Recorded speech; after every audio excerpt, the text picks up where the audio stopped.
ஐயனார் துணை சரியில்ல. அடுத்த ஒரு எபிசோட்ல நம்ம சோழன் இருந்துட்டு தாலிய வச்சுக்கிட்டு ரொம்பவே ஃபீல் பண்ணிக்கிட்டு இருக்காங்க. அதுக்கடுத்ததா இங்க எல்லாருமே இருக்காங்க.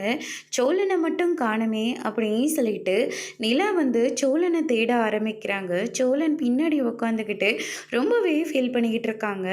நிலா வந்து வீட்டை விட்டு வெளியே போனதுக்கப்புறமா தாலியை மட்டும் கலட்டாமல் இருந்தாங்க. ஆனால் சோழன் வாயை வச்சுக்கிட்டு அமைதியே இருக்காம, நீங்கள் என் மேலே ரொம்ப பாசமாக இருக்கீங்க, அதனால தான் நான் போட்ட தாலியை கூட கழட்டாமல் இன்னும் கழுத்தில் தான் வச்சுருக்கீங்க.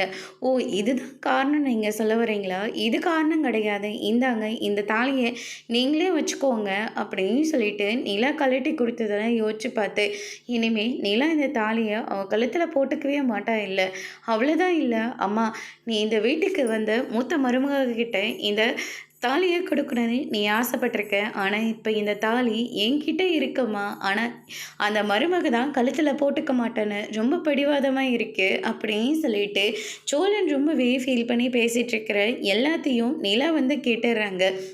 அதுக்கு அடுத்ததான் இந்த சைடு நம்ம நிலா இருந்துட்டு சோழன் இது வரைக்கும் நிலாவுக்கு பண்ணது எல்லாத்தையும் நினச்சி பார்த்துக்கிட்டு இருக்காங்க.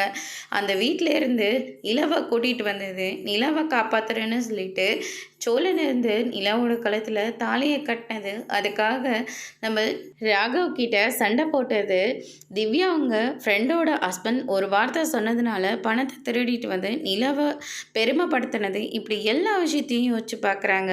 அதோடு இன்னைக்கான பிரம முடிச்சிருக்கு.